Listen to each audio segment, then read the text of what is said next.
دنیا کے نقشے پر ابھرتی ہوئی سلطنت عثمانیہ کو امیر تیمور نے جو نقصان پہنچایا وہ یقیناً ناقابل تلافی تھا۔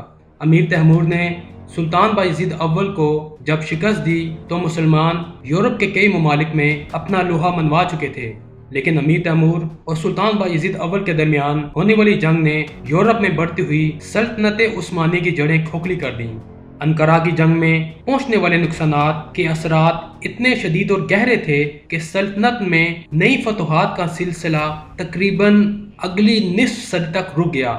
اس کے علاوہ بازنطینی حکومت جو آخری سانسیں لے رہی تھی کو مزید 50 سال تک حکمرانی کا موقع مل گیا۔ دوسری طرف اناطولیہ میں امارات کی بغاوت کو کچلتے کچلتے اور جو علاقے سلطان بایزید اول نے فتح کیے تھے انہیں دوبارہ مفتوح ہوتے ہوتے 70 سال کا عرصہ لگا، اور ایشیا کی طرف سلطنت کی بڑھوتری میں 115 سال کا طویل عرصہ گزر گیا۔ 1403 عیسوی میں سلطان بایزید اول کی وفات کے بعد سلطنت عثمانیہ میں خانہ جنگی شروع ہو گئی۔ اگرچہ امیر تیمور نے جاتے جاتے شہزادہ محمد جو کہ اماسیا میں موجود تھے کی اگلے سلطان ہونے کی تصدیق کر دی تھی، لیکن شہزادہ محمد کے بھائیوں نے یہ تسلیم کرنے سے انکار کر دیا اور ہر ایک نے اپنے لیے تخت کا دعویٰ کر دیا۔ شہزادہ محمد نے اپنے بھائی عیسیٰ کو شکست دے کر بروسہ پر قبضہ کر لیا۔ شہزادہ عیسیٰ بھاگ کر پہلے قسطنطنیہ گیا، پھر کرمان چلا آیا، جہاں شہزادہ محمد نے اسے قتل کروا کر اناطولیہ میں خانہ جنگی کا خاتمہ کیا۔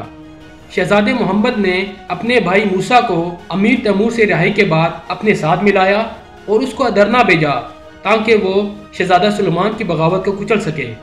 شہزادہ موسیٰ نے شہزادہ سلیمان کو شکست دے کر قتل کیا۔ شہزادہ موسیٰ نے کچھ عرصہ بعد ادرنا میں خود مختاری کا اعلان کر دیا اور ساتھ ہی قسطنطنیہ کا محاصرہ بھی کر لیا۔ قسطنطنیہ کے بادشاہ نے اس بار شہزادہ محمد سے مدد مانگی کیونکہ سلطنت عثمانیہ اور قسطنطنیہ کے درمیان ایک دوسرے پر حملہ نہ کرنے کا معاہدہ طے پا چکا تھا، اس لیے شہزادہ محمد نے اس معاہدے کا پاس رکھتے ہوئے قسطنطنیہ کا ساتھ دیا اور اپنے بھائی موسیٰ کے خلاف جنگ کے لیے چل پڑے۔ موسیٰ کے بہت سے ساتھیوں نے شہزادہ محمد کی اطاعت کر لی۔ اس طرح موسیٰ کو شکست ہوئی اور خانہ جنگی کے خاتمے کے غرض سے موسیٰ کے قتل کے بعد 816 ہجری بمطابق 1413 کو شہزادہ محمد سلطنت عثمانیہ کے بلا شرکت غیر 5ویں سلطان قرار پائے۔ سلطان محمد اول 781 ہجری بمطابق 1379 کو بروسہ میں پیدا ہوئے۔ آپ نے تاریخ میں محمد چلبی کے نام سے شہرت پائی۔ سلطان محمد اول نے اپنے دور حکومت میں 24 جنگوں میں شرکت کی اور 40 زخم کھائے۔ سلطان محمد کا دور حکومت 8 سالوں پر محیط تھا جو سلطنت کے انتظامی امور کو درست کرنے اور بغاوتیں کچلنے میں صرف ہوا۔ آپ نے سلطنت کے شرازے کو بکھرنے سے بڑی مہارت سے قابو پایا، اسی لیے ان کو مؤسس ثانی یعنی دوبارہ بنیاد رکھنے والا بھی کہا جاتا ہے۔ آپ کا حزم و احتیاط اور صبر و برداشت آپ کو دوسرے سلاطین سے ممتاز کرتا ہے۔ اس کا اندازہ اس بات سے لگایا جا سکتا ہے کہ کرامان کے علاقے کے امیر نے جب خود مختاری کا اعلان کیا تو اسے گرفتار کر کے سلطان کے سامنے پیش کیا گیا تو سلطان نے اسے معاف کر دیا۔ واپس آ کر پھر اس نے بغاوت کی، پھر سلطان کے سامنے پیش کیا گیا تو سلطان نے دوبارہ اسے معاف کر دیا۔ سلطان محمد نے ایشیا اور یورپ کی بغاوتوں کو سر کیا اور ایشیا کے بعض امارات کو اطاعت پر مجبور کیا جن کو امیر تیمور نے بغاوت پر اکسایا تھا۔ یہ امارات دوبارہ عثمانی سلطنت کی اطاعت اور دوستی کا دم بھرنے لگی۔ سلطان محمد نے دارالحکومت ادرنا سے دوبارہ بروسہ منتقل کیا۔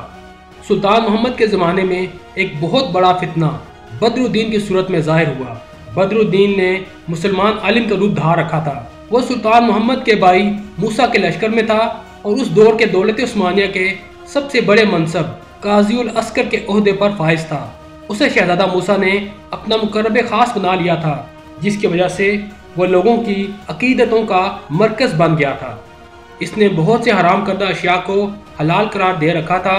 اس کے عقیدے کے مطابق سب انسان بھائی بھائی ہیں، تمام مذاہب یکساں اور برحق ہیں اور ان میں سے کسی ایک کی پیروی سے کائنات کے خالق اللہ رب العالمین کی رضا اور خوشنودی حاصل کی جا سکتی ہے۔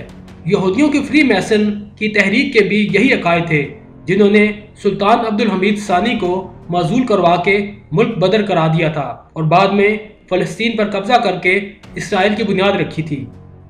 بدر الدین کی اس دعوت پر بہت سے جاہلوں، نا سمجھوں اور ابن الوقت لوگوں نے لبیک کہا۔ بدر الدین کے ایک مبلغ پیر کلیجہ جو دراصل یہودی تھا نے کافی انتشار پھیلایا۔ جب سلطان محمد کو اس کی خبر ملی تو انہوں نے اس کی سرکوبی کی اور وزیر خاص بایزید پاشا کے ہاتھوں اس کو شکست ہوئی اور اس کا خاتمہ کیا۔ اب سلطان محمد نے بدر الدین کو آڑے ہاتھوں لیا۔ بدر الدین کے حواریوں کی تعداد ہزاروں میں ہو گئی تھی۔ سلطان محمد اس فتنے کو ختم کرنے کی غرض سے بذات خود میدان جنگ میں کود پڑے۔ بدر الدین کے لشکر کو شکست ہوئی۔ سلطان محمد بہت محتاط اور دور اندیش تھے، اس لیے بدر الدین کو زندہ گرفتار کیا گیا۔ سلطنت کے علماء نے بدر الدین سے آزادانہ مناظرہ کیا، پھر اس کو شرعی قانون کے مطابق سزائے موت کا حکم سنایا گیا تاکہ امت مسلمہ انتشار سے بچ جائے اور نادانی اور ناسمجھی میں جن لوگوں نے اس غلط عقیدے کو اپنایا تھا وہ اپنا قبلہ درست کر سکیں۔ سلطان محمد پہلے سلطان تھے جنہوں نے امیر مکہ کی خدمت میں سالانہ ہدیہ بھیجنا شروع کیا۔ یہ رقم مکہ پاک اور مدینہ شریف کے فقراء و مساکین میں تقسیم کی جاتی تھی۔ سلطان محمد جب بستر مرگ پر تھے تو انہوں نے اپنے بیٹے مراد ثانی کو اپنا جانشین مقرر کیا۔ سلطان محمد اول 824 ہجری بمطابق 1421 کو ادرنا میں واصل بحق ہوئے۔ اس وقت ان کی عمر 43 سال تھی۔ مراد ثانی کو ادرنا پہنچتے 41 روز لگے۔ اس دوران کسی بھی ناخوشگوار واقعے کے رونما ہونے کے سدباب کے لیے سلطان محمد کی وفات کو خفیہ رکھا گیا۔ آپ کو بھروسہ لا کر دفن کیا گیا۔